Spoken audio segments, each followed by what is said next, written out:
Katoliklerin ruhani lideri Papa Fransis 88 yaşında bugün vəfat edib. Katolik Hristiyanların lideri Papa Fransis 17 dekabr 1936-cı ildə Jorge Mario Bergoglio adı ilə anadan olub. Atası İtalyan əsilli dəmir yolcu olub.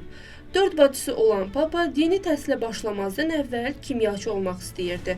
Zaman keçdikcə o tarixdə ilk Amerika əsilli Papa oldu. Gənclik illərində Fransis qeyri-adi işlərdə çalışıb. Məsələn, Buenos Airesdə bir gecə klubunda mühafizəçi və kimya texnoloqu kimi fəaliyyət göstərib. 1990-cı ildən bəri televizora baxmamağa söz verib və bu qərarına sadiq qalıb.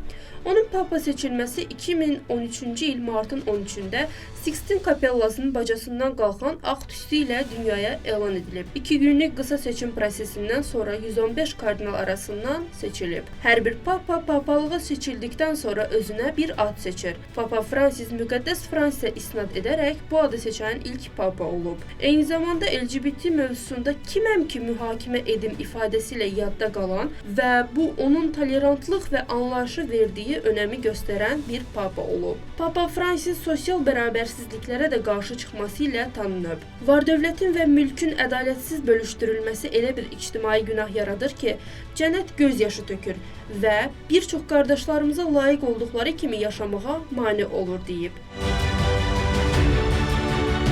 Son illərdə səhhətindəki problemlərlə tez-tez gündəmə gələn Papa, ağciyər xəstəlikləri, diz problemləri və ən son bronxit müalicəsi ilə bağlı xəstəxanaya müraciətləri ilə diqqət çəkib. O, bundan əvvəl istefa verəcəyi ilə bağlı yayılan xəbərlərə belə cavab vermişdi.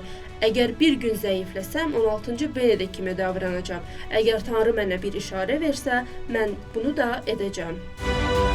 Qeyd edək ki, Papanın ölümündən sonra bütün gözlər Katolik kilsəsinə dikilib. Bəs yeni Papa necə seçiləcək? Bildirək ki, Papa vəfat etdikdən sonra proses Vatikanda ənənəvi yas mərasimləri ilə başlayır. Papanın ölümünü rəsmi olaraq Camerlengo elan edir və ənənəvi olaraq Papanın adını onun üzünə 3 dəfə deməklə təsdiqlənir. Papanın ölümündən və ya istefasından 15-20 gün sonra Vatikanda konklav adlanan qapalı seçki dövrü başlayır. Konklav sözü latınca conclav, bağlı qapılar arxasında sözündən gəlir və seçki prosesinin məxfiliyini vurğulayır. Kardinallar seçki prosesi zamanı heç bir şəkildə xarici dünya ilə əlaqə saxlaya bilməzlər, onların Sixtin Kapellasını tərk etmələrinə icazə verilmir və hər hansı məlumatın sızmasının qarşısını almaq üçün elektron cihazlar da qadağan edilir.